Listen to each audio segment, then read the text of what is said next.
Sud FM. Il est 18h.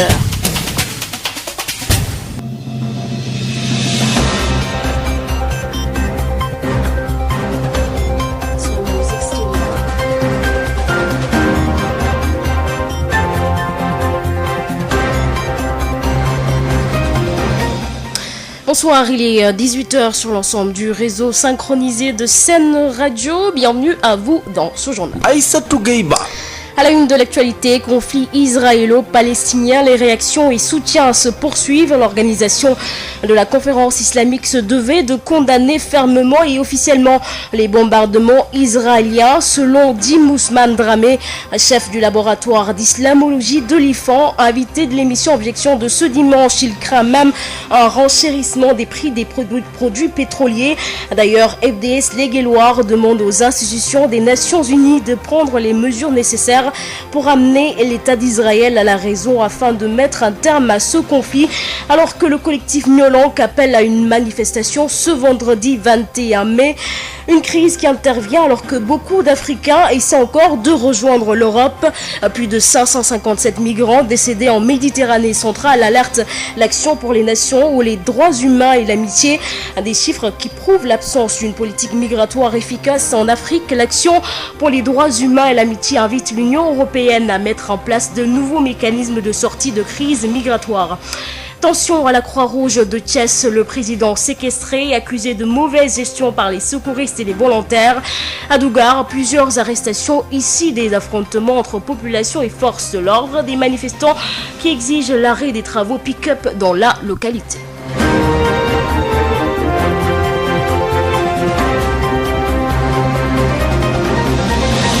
Sud-Soir.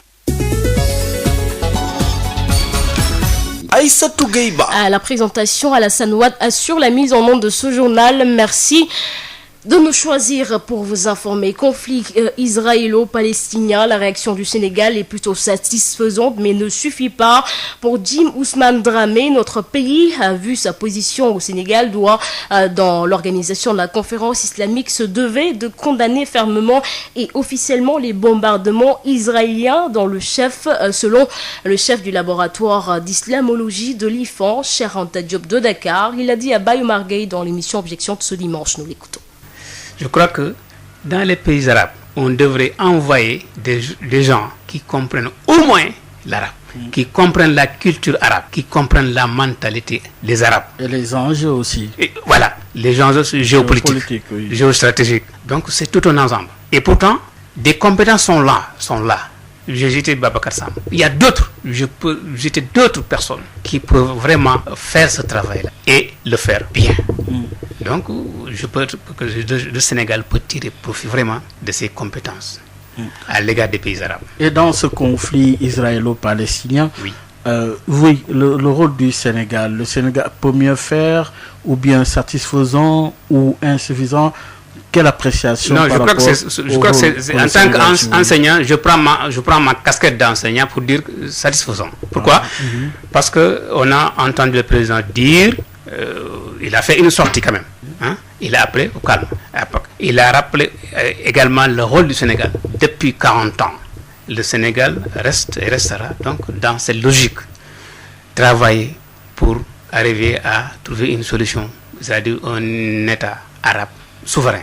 Alors, mais je crois que peut-être il y a des raisons politiques que je ne maîtrise pas, parce qu'il a dit le Sénégal aussi a des partenaires juifs, Israël, il l'a dit dans sa sortie, mais je crois qu'on pourrait même condamner officiellement ce qui se passe actuellement en Israël. Je crois que ça, on pouvait le faire, à mon avis. C'est ce caractère a manqué dans cette sortie du chef de l'État, c'est la condamnation ferme et officielle du Sénégal par rapport à ce conflit. D'après mon constat, oui. Tirant les conséquences de la reprise des hostilités dans cette partie du monde, l'invité d'objection craint même un renchérissement des produits pétroliers israélo-palestiniens, un conflit que regrette Dim Ousmane Dramé, le chef du laboratoire d'islamologie de l'IFAN, était l'invité de l'émission Objection de ce dimanche. FDS Légué-Loire réagit également suite au conflit israélo-palestinien, salue les déclarations des Nations Unies fustigeant l'usage excessif de la force et appelant à la désescalade, mais souligne attendre de ces institutions plus que des communiqués. Elles doivent même prendre toutes les mesures coercitives appropriées pour amener l'État d'Israël à la raison afin de mettre un terme au règne de la terreur qui vient d'atteindre son paroxysme. Cette démarche est également attendu de la part des États-Unis d'Amérique et de l'Union européenne. Il n'y a pas d'autre alternative que de retrouver au plus vite le chemin du dialogue pour discuter de la mise en œuvre des conditions d'une paix juste et durable. Le parti, ou plutôt FDS Légué-Loire, exprime et témoigne toute sa solidarité à la jeunesse palestinienne engagée au peuple palestinien opprimé, nous dit le communiqué des forces démocratiques du Sénégal. Niolan qui appelle également les Sénégalais à se joindre à la marche prévue ce vendredi 21 mai pour soutenir la Palestine, exiger la fin de l'agression israélienne et de son régime. Le collectif Niolan appelle l'État à plus de fermeté et de clarté dans sa position. Mohamed Diallo, membre de Niolan, que nous écoutons. Oui, ce rassemblement, nous le rejoindrons par principe, parce que même si ce n'est pas nous qui avons initié ce rassemblement, mais Niolan, on l'a connu par sa force de rassembler les populations sur les bonnes causes.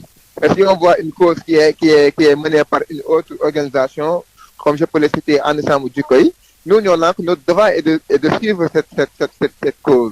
Ce qui nous a fait appeler à mobilisation à toute la population sénégalaise de sortir ce vendredi 21 pour fustiger ce qui se passe au niveau du peuple frère palestinien et aussi le mutisme de nos autorités étatiques du Sénégal, de l'Afrique et du monde arabe. La rencontre avec l'ambassade de la Palestine au Sénégal nous a permis de savoir à quel point l'homme est pieux, à quel point que le peuple palestinien est à la fois et la capacité de se retenir et de faire face à l'opération. Parce que l'homme nous a parlé de la promesse divine qui dit que tôt ou tard, le bon Dieu va intervenir pour la victoire de la Palestine. Et ceci a été dit dans notre Saint-Coran. Nous devons avoir de l'optimisme sur cette affaire. Parce que chaque année, on voit les bombardements, mais le peuple palestinien est toujours là. Le peuple palestinien résiste toujours. Sur le mutisme de la communauté internationale, il n'a fait que contester cela, mais aussi, il a dit que ils n'attendent pas, même s'ils devaient le faire, ils ne l'attendent pas trop. Ce qu'ils attendent, c'est la réaction divine. Et ça, ceci viendra tôt ou tard. Et dire que nos autorités étatiques n'ont pas été à la hauteur de nos attentes, parce qu'on ne peut pas concevoir un pays comme le Sénégal, qui est en front dans la lutte contre le terrorisme, et voir un pays où l'État hébreu massacrer un autre État et terroriste, et que notre gouvernement sort en communiqué justement pour montrer son existence. Ça, nous disons que ce n'est pas suffisant. À la limite, notre gouvernement doit revoir ses relations diplomatiques avec l'Israël s'il continue cette persécution contre l'État palestinien. Lors de la réunion du Conseil de sécurité de l'ONU ce dimanche 16 mai, les Palestiniens dénoncent l'agression d'Israël contre le peuple palestinien et ses lieux saints, alors que l'ambassadeur d'Israël aux États-Unis accuse le mouvement palestinien Hamas d'avoir prémédité une guerre avec Israël et de vouloir s'emparer du pouvoir en Cisjordanie. Le secrétaire général de l'ONU avertit les affrontements au Proche-Orient doivent cesser au risque de déclencher une crise sécuritaire et humanitaire incontrôlable. Au total, 181 Palestiniens, dont 52 enfants, ont péri dans les raids de l'armée israélienne. Selon un dernier bilan palestinien, les 8 enfants sont morts dans des bombardements dans un quartier de la ville de Gaza, d'après le ministère de la Santé. Je vous le disais en titre, crise également migratoire. L'Action pour les droits humains et l'amitié tire la sonnette d'alarme face au drame de la migration irrégulière. Depuis le début de l'année année, plus de 557 personnes sont mortes en Méditerranée centrale en tentant de rejoindre les côtes européennes à bord d'embarcations de fortune d'après l'OIM. S'y ajoute la noyade en fin de semaine au moins 17 migrants subsahariens au large de la Tunisie et 60 morts dans les côtes espagnoles. Cela prouve qu'il n'y a pas de politique migratoire efficace en Afrique malgré les accords européens destinés à dissuader de telles traversées. Le rythme des départs des migrants s'est accéléré, une situation qui doit inciter l'Union européenne à revoir ses stratégies d'intervention avec un respect, une application véritable des textes fondamentaux des droits humains. Il est impératif et crucial de poursuivre la réflexion et de mettre en place de nouveaux mécanismes de sortie de crise plus soucieux de la prise en charge des fléaux de la jeunesse africaine, parmi lesquels le chômage et le sous-emploi. Il s'agit surtout d'y impliquer totalement les jeunes qui définiront eux-mêmes leur propre politique telle qu'établie par la Charte africaine de la jeunesse, nous dit le communiqué de la présidence de l'Action pour les droits humains et l'amitié. Attention à la Croix-Rouge de Thiès, les secouristes et les volontaires ont séquestré le président accusé de mauvaise gestion. Babacar Ndao. Ils ont bien mûri leur stratégie en assiégeant leur président un jour de repos dans son bureau. Ce sont les secouristes volontaires, femmes volontaires et même les formateurs du comité régional de la Croix-Rouge de Thiès, tous mobilisés pour dire non à la gestion du président de la Croix-Rouge régionale. Malik Sow, volontaire de la Croix-Rouge, porte-parole du jour. La Croix-Rouge était une institution humanitaire qui œuvre dans le social, volontaire et désintéressée. Nous, on avait la responsabilité de couvrir Thiès et on avait la confiance de tous les Thiessois. Mais aujourd'hui, la Croix-Rouge se meurt de sa belle mort. Et ce n'est dû qu'à la mauvaise gestion du président qui est là. Parce qu'aujourd'hui, on l'a parachuté. Maintenant, la Croix-Rouge, il a une gestion solitaire. Il prend ses décisions toute seule, sans concertation. Le conseil d'administration, ça fait 2 ans que le conseil d'administration de la Croix-Rouge ne s'est pas réuni. Les comités locaux sont morts. On ne les convie à rien du tout. Et la Croix-Rouge a une présidence et un conseil d'administration et des comités locaux. Les femmes volontaires font partie de la gestion. Les volontaires ont une part d'un représentant des jeunes qui doit siéger dans ce conseil d'administration. Les formateurs et toutes les autres entités. Maintenant, depuis que le président est là, ça fait 2 ans qu'aucune entité de la Croix-Rouge ne s'est réunie. La ligne de non-retour est franchie selon les membres du comité régional de la Croix-Rouge de Thiès, Malik Sow. On a beau chercher, on a beau avertir, mais lui, il ne nous donne pas l'occasion. Il ne respecte personne. Lui, il est trop orgueilleux, il est trop fier de lui. Donc il ne concerte personne. Il prend ses décisions, il n'écoute personne. Seul dans son bureau, il fait ce qu'il veut. Que Dakar vienne mettre une délégation spéciale ou un comité ad hoc pour diriger en attendant qu'on trouve un autre président. Mais lui, nous, ce que nous voulons, c'est qu'il quitte la Croix-Rouge et qu'il nous laisse avec notre Croix-Rouge. Le mis en cause qui a réussi à s'exfiltrer avant ou même l'arrivée de la police promet de s'adresser à la presse au besoin. En attendant, la résolution qui a sanctionné l'Assemblée générale a choisi Maïp Mbaye, jusqu'ici président du comité départemental de Tivaouane, comme nouveau président intérimaire du comité régional de la Croix-Rouge de Thiès. Babacar Ndao, Thiès, Sud FM. Le secrétaire général du comité régional de la Croix-Rouge de Thiès a lu la résolution issue de l'Assemblée générale proposant un nouveau président intérimaire en la personne de Maïp Mbaye, président du conseil départemental de Tivaouane. Ablaye Gueye est au micro de Babacar Ndao. Ce qui est ressorti de la rencontre où il y avait le président, le premier vice-président régional, le deuxième vice-président régional et les membres du bureau régional à l'exception du président. La résolution, ce qui s'est sorti, c'est que les manifestants qui sont les éléments de la Croix-Rouge, les membres, les formateurs, les secouristes et les femmes volontaires ont demandé la démission du président du comité régional de la Croix-Rouge de Thiès, M. Alassane Ndiaye. Ils ont demandé aussi sa démission au niveau de la présidence du comité départemental de la Croix-Rouge de Thiès et ils ont intronisé le premier vice-président régional, M. Maïp Mbaye, qui est le président départemental de Tivaouane, qui gère pour le moment le comité régional. Et pour le comité départemental, on va essayer la semaine prochaine de mettre une commission qui va gérer le comité départemental de Thiès en attendant que les instances nationales viennent pour qu'on puisse faire ce que les textes ont dit. Est-ce que les instances nationales ont eu l'information? Oui, ils ont eu l'information parce que moi j'ai été appelé tout à l'heure par le secrétaire général national et le coordinateur des opérations et les présidents de Kaolack, les autres présidents, parce qu'ils ont eu l'information à travers Sud FM et aussi au niveau des réseaux sociaux. Donc ils ont été interpellés. Eux aussi, vraiment à leur niveau, ils sont sensibles à ce qui se passe au niveau de Thiès. Ce qui se passe, ça concerne pas la Croix-Rouge sénégalaise, parce que la Croix-Rouge sénégalaise marche très bien, mais c'est le comité régional de Thiès et le comité départemental de Thiès qui sont secoués et les gens demandent la démission du président. Et vous pensez qu'il n'a aucune autre chance? Non, je pense que pour le moment, il n'a plus une chance de rester, parce que les gens de Tivaouane, parce que le comité régional de Thiès est composé du comité départemental de Tivaouane, de Mbour et de Thiès, et aujourd'hui, les trois entités sont là, leur président et leurs représentants sont là, et tous sont unanimes pour sa démission. À Dougar, plusieurs arrestations, c'est le bilan des affrontements entre population et forces de l'ordre qui ont eu lieu à Dougar.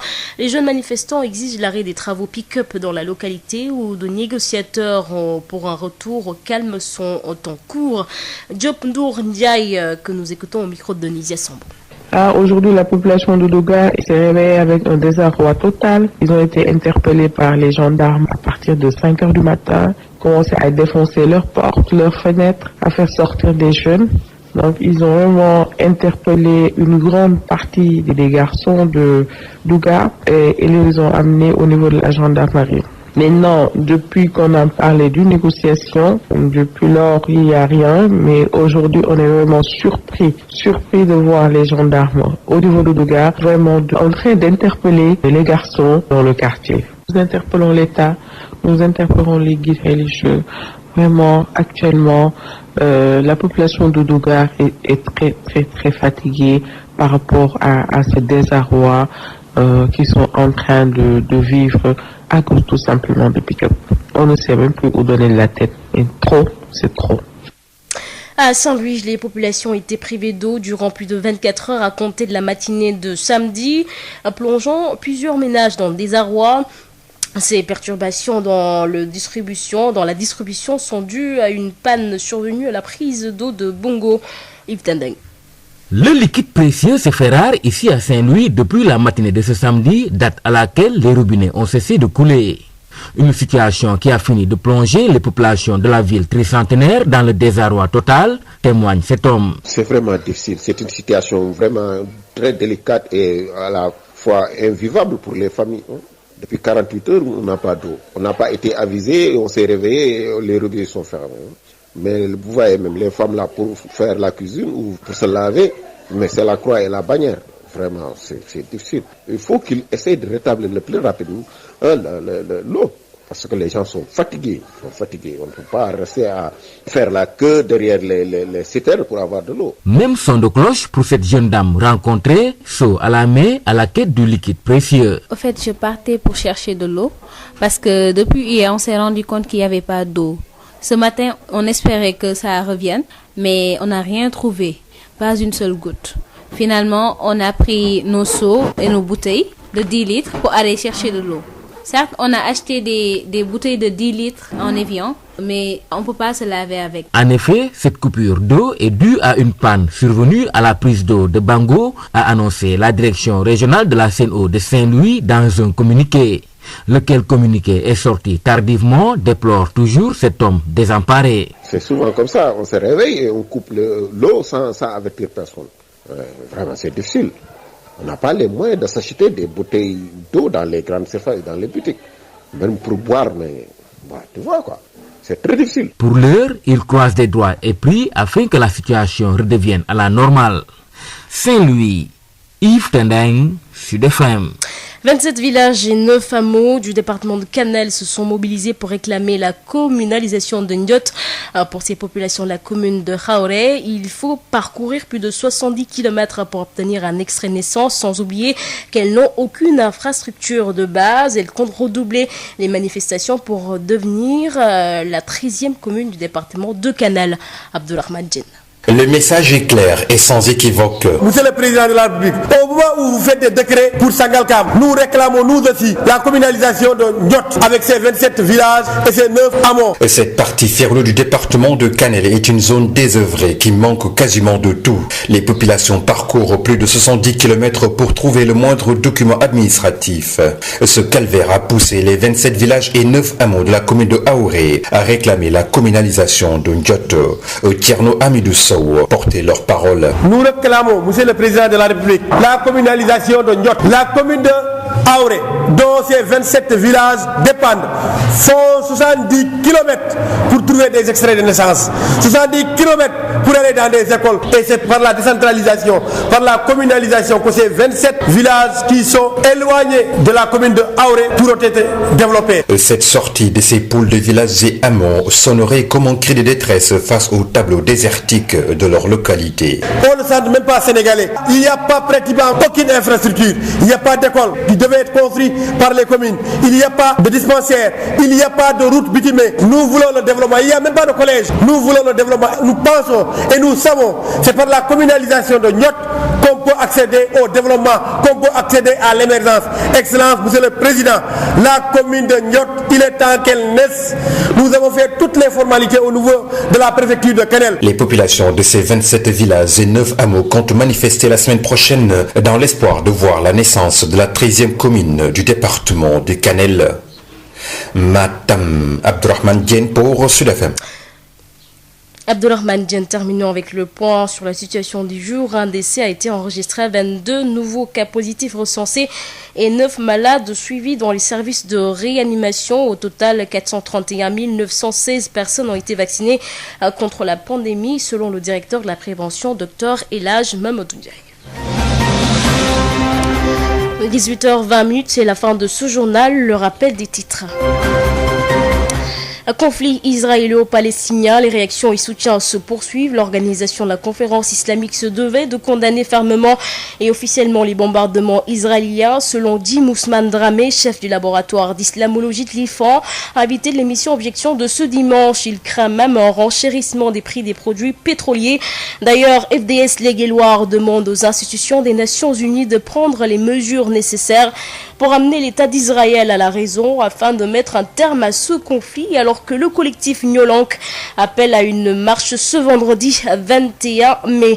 Une crise qui intervient alors que beaucoup d'Africains essaient toujours de rejoindre l'Europe. Plus de 557 migrants décédés en Méditerranée centrale alerte l'Action pour les droits humains et l'amitié.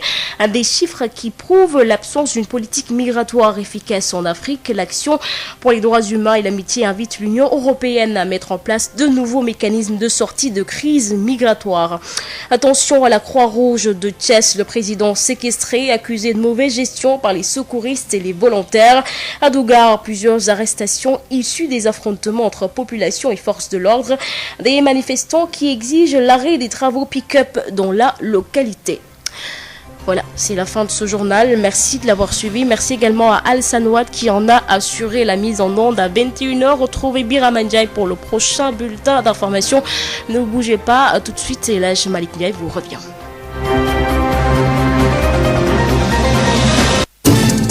Sud FM Dakar.